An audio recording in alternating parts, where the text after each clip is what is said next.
തിരുഹൃദയഗീതം കവിത 33 ഭാഗം. വർണ്ണോജലങ്ങളാം സുന്ദരഗാത്രങ്ങൾ പുണ്ണുകൾ കൊണ്ടു നിറയ്ക്കുവോനെ, ഭജനം നടത്തിയും പാടിപ്പുകഴ്ത്തിയും ഭയഭക്തിപൂർവം നാമിച്ചിടുവിൻ. ധനദാനകർത്താവാം ഞാൻ ചില മക്കളെ ധനികാപാദത്തിലുയർത്തിടുമ്പോൾ, അവരെല്ലാം ആദാനം ദരിദ്രജനങ്ങളെ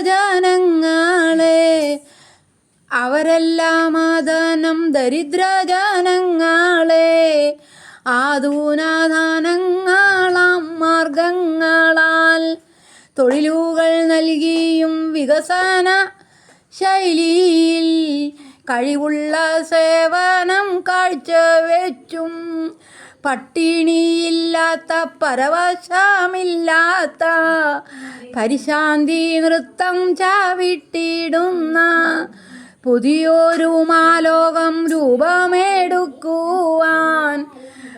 പൂന്തണലാകട്ടെ ഭൂതലത്തിൽ. മാറ്റങ്ങൾ മാനവ ജീവിത ശൈലിയെ മാറ്റുകൂട്ടും സ്വർണ്ണമാലയാക്കും. കടയും തലയും കണക്കിലെടുക്കാതെ കണ്ടമാനം സ്ഥിരം സംവിധാനം മാറ്റുവാൻ നോക്കിയാൽ അപജയം നേരിടും. കാറ്റെല്ലാം എതിരായി പാഞ്ഞു വീശും. അതിനാൽ ആ വിവേകം പിണയാതെ നോക്കുവിൻ.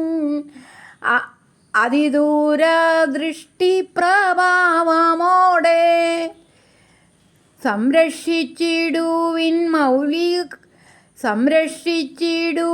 മൗലികാടിത്തറ.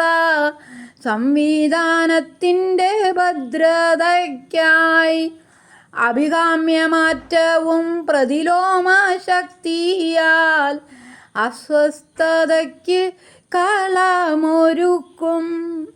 അതിനെ നിയന്ത്രിക്കാൻ മനഃശാസ്ത്രപരമായി അത്യാധുനികമാം ശൈലിയോടെ മാനസം കവരുന്ന നൂതന സേവനം മധുരം വിളമ്പണം പടിപടിയായി. അനുരൂപണ കല സങ്കേതമാക്കൂ.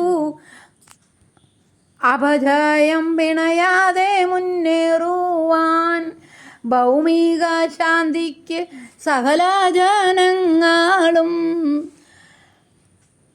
ഭാഷണബന്ധത്താൽ പാറയിന്മേൽ പണിയണം മാനവക്ഷേമവൻ ഗോപുരം. പരസ്പര ധാരണാഭംഗമന്യേ സംസ്കാര ജീവിതം സുന്ദരമാക്കുന്ന സഹവർത്തിത്വത്തിൻ്റെ തത്വശാസ്ത്രം ആഗോള കൂട്ടായ്മയൂട്ടിയുറപ്പിച്ച് ആദർശലോകം പടുത്തുയർത്തി ഏകലോകോദയം ലക്ഷ്യമാക്കിടുവാൻ ആകാശമോക്ഷം കരസ്ഥമാക്കാൻ വർണ്ണവും വർഗവും ഭാഷയും നോക്കാതെ വർണ്ണനാതീതമാം സ്നേഹമോടെ ഏക സമൂഹമായി മാനവരാശിയെ നവലോകത്തിനു കാഴ്ചവയ്ക്കൂ. കുഞ്ഞുങ്ങളെ, നിങ്ങളെന്നെ സ്നേഹിക്കുവാൻ വിജ്ഞാനവീരമരാകേണ്ടതില്ല. ഹൃദയം നിറയുന്ന സ്നേഹവികാരങ്ങൾ ഉദിതമാക്കുന്നവനാണു ദൈവം. പെറ്റമ്മയോടെന്നു മുറ്റു സ്നേഹത്തോടെ കറ്റക്കീടാങ്ങൾ കേഴുന്ന പോലെ പ്രാർത്ഥിക്കൂ പ്രത്യാശ പൂർണ്ണരായി മക്കളെ. പ്രണമിക്കൂ ദിവ്യപാദാരവിന്ദം. മറ്റുള്ള മനുഷ്യർക്ക് നന്മ വന്നിടുവാൻ മാറത്തടിച്ചെന്നും പ്രാർത്ഥിക്കൂൻ. അവരുടെ പേർ ചൊല്ലിയതെന്തെന്തു നന്മകൾ. അനുഗ്രഹദായകനന്ദകരങ്ങൾ വർഷിക്കണമെന്നു എണ്ണിയാചിക്കുക. വിശ്വസ്ത ചൈതന്യദീപ്തിയോടെ ബന്ധുമിത്രാദികൾ ദുഷ്ടരുമായുള്ള ബാന്ധവം കൈവിട്ടു കൈകൾ കൂപ്പി ബലവാനാമെൻ്റെ തൃപ്പാദങ്ങൾ ചുംബിച്ചു ബലിയർപ്പിച്ചിടുവാൻ പ്രാർത്ഥിക്കുവിൻ. വെന്തൂരുകുന്നോർക്ക് ശാന്തി സിദ്ധിക്കുവാൻ സന്തോഷം സ്വയം സജിച്ച്. വെന്തൂരുകുന്നോർക്ക് ശാന്തി സിദ്ധിക്കുവാൻ സന്തോഷം സ്വയം തജിച്ച്.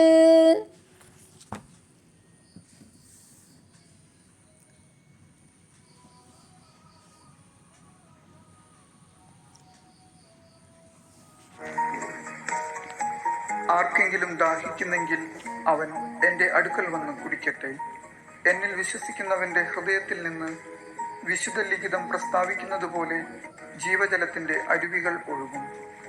അവൻ ഇത് പറഞ്ഞത് തന്നിൽ വിശ്വസിക്കുന്നവർ സ്വീകരിക്കാനിരിക്കുന്ന ആത്മാവിനെ പറ്റിയാണ്. അതുവരെയും ആത്മാവ് നൽകപ്പെട്ടിട്ടില്ലായിരുന്നു. എന്തെന്നാൽ യേശു അതുവരെയും മഹത്വീകരിക്കപ്പെട്ടിരുന്നില്ല.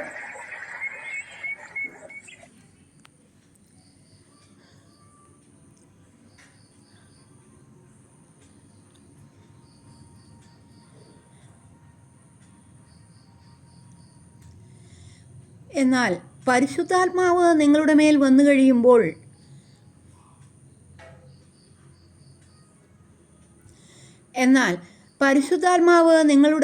കഴിയുമ്പോൾ നിങ്ങൾ ശക്തി പ്രാപിക്കും.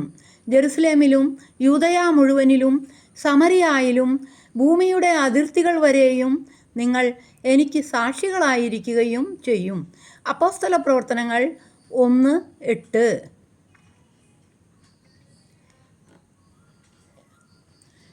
വിത്ത് ചുമന്നുകൊണ്ട് വിലാപത്തോടെ വിതയ്ക്കാൻ പോകുന്നവൻ കറ്റ ചുമന്നുകൊണ്ട് ആഹ്ലാദത്തോടെ വീട്ടിലേക്ക് മടങ്ങും.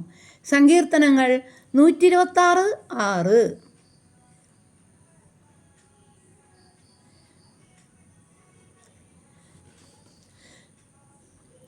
Those who go out weeping, bearing the seed for sowing, shall come home with shouts of joy, carrying their sheaves. Psalm 126:6.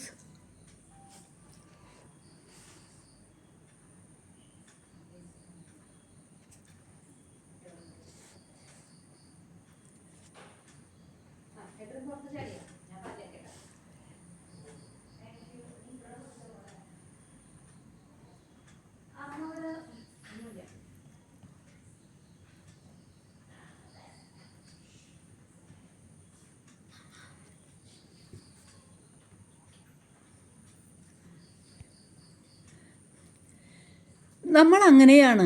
പുതിയതൊന്നും പറയാനില്ലാതെ വരുമ്പോൾ പഴയത് തന്നെ ആവർത്തിച്ചു പറയും. കുറേ കഴിയുമ്പോൾ മടുക്കും. ആ മടുപ്പ് മൗനത്തിന് വഴിമാറും. അവിടെ അത് അകൽച്ചയുടെ തുടക്കമാവും. വാക്കുകൾ കവിഞ്ഞൊഴുകുന്ന ഒരു നദിയാകണം ബന്ധങ്ങൾ എപ്പോഴും. പറഞ്ഞാലും വറ്റാത്ത വിശേഷങ്ങളും കേൾക്കാൻ അടങ്ങാത്ത കൗതുകവും ഉണ്ടാവണം. അല്ലെങ്കിൽ കാലം കടന്നു പോകുമ്പോൾ ആ നദിയിലെ വെള്ളം വറ്റി തുടങ്ങുന്നു. അടിയൊഴുക്കുകളില്ലാത്ത ഒരു കുളം പോലെ ചിന്തകൾ കെട്ടിക്കിടക്കാൻ തുടങ്ങും. ഒരേ കഥകൾ, ഒരേ പരാതികൾ, ഒരേ തമാശകൾ, അവ വീണ്ടും വീണ്ടും ആവർത്തിക്കപ്പെടുന്നു. ഒരേ ഈണം ആവർത്തിച്ചു കേൾക്കുമ്പോൾ ആദ്യം തോന്നിയ മാധുര്യം പിന്നീട് അസ്വസ്ഥതയായി മാറുന്നത് പോലെ. മടുപ്പിൻ്റെ തുടക്കം അവിടെ നിന്നാണ്. മടുപ്പെന്നത് ബന്ധങ്ങളുടെ വേരുകളെ കാർന്നു തിന്നുന്ന ചിതലാണ്. ഒടുവിൽ ആ മടുപ്പ് പതുക്കെ പതുക്കെ ഒരു തടിച്ച പുതപ്പ് പോലെ വന്ന് നമ്മളെ മൂടുന്നു. സംഭാഷണങ്ങൾ അവസാനിക്കുന്നിടത്ത് വാക്കുകളുടെ ചരട് പൊട്ടുമ്പോൾ അവിടെ മൗനത്തിൻ്റെ കറുത്ത പൂവുകൾ വിരിയുന്നു. അത് ശ്മശാന തുല്യമായ ഒരു നിശബ്ദതയാണ്. ഒരു കാലത്ത് രാപ്പകലില്ലാതെ സംസാരിച്ചിരുന്ന രണ്ടുപേർ ഒരേ മുറിയിൽ പരസ്പരമൊന്നും മിണ്ടാനില്ലാതെ ജീവിച്ചു തീർക്കുന്നത് എത്ര ദയനീയമായ കാഴ്ചയാണ്.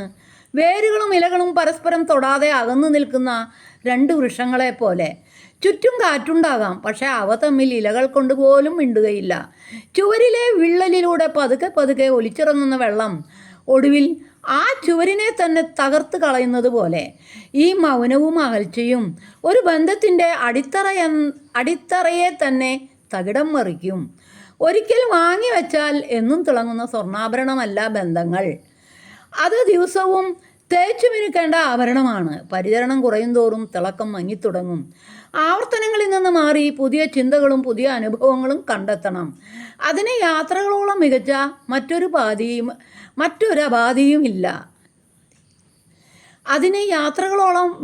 മറ്റൊരു ബാധിയില്ല. ഓരോ യാത്രകളും പുതിയ അനുഭവങ്ങൾ സമ്മാനിക്കും. പറഞ്ഞു തുടങ്ങാൻ പുതിയ കഥകളുണ്ടാവും. പരസ്പരം പങ്കുവയ്ക്കാൻ പുതിയ ഓർമ്മകളുണ്ടാവും. പേരുകെട്ട സ്ഥലങ്ങളോ ചിലവ് കൂടിയ യാത്രകളോ ആവണമെന്നില്ല. ഇത്തിരി ദൂരേക്ക് ചെറിയ ചെറിയ യാത്രകൾ. മടുപ്പ് ബന്ധങ്ങളെ വിഴുങ്ങുന്നതിന് മുൻപ്, അകൽച്ചയുടെ ഇരുണ്ട ഗുഹയിലേക്ക് വഴിമാറുന്നതിന് മുൻപ് ആ സ്നേഹ യാത്രകൾക്ക് നമ്മൾ സമയം കണ്ടെത്തണം. കടപ്പാട്. ജയേഷ് മൈനാഗപ്പള്ളി.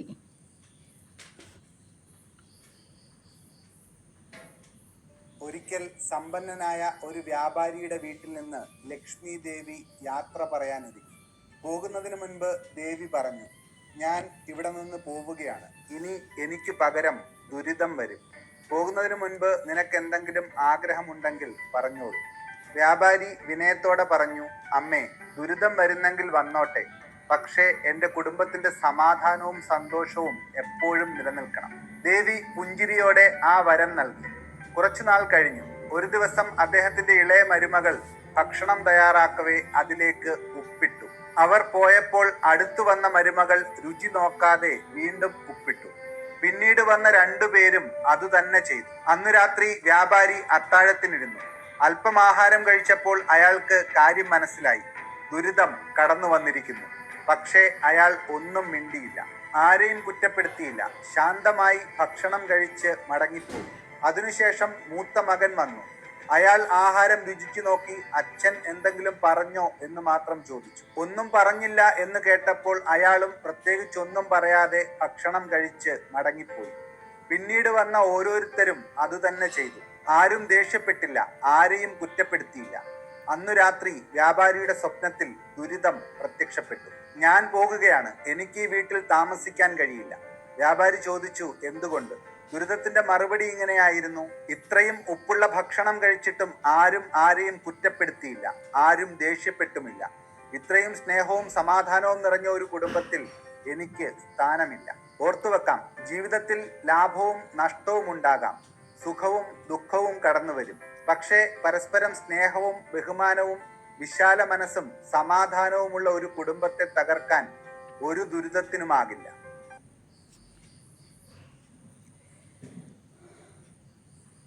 ഒരിക്കൽ ഒരു സിംഹത്തിന് തൻ്റെ ശരീരത്തു നിന്ന് വല്ലാത്ത ദുർഗന്ധം ഫീൽ ചെയ്യുകയാണ്.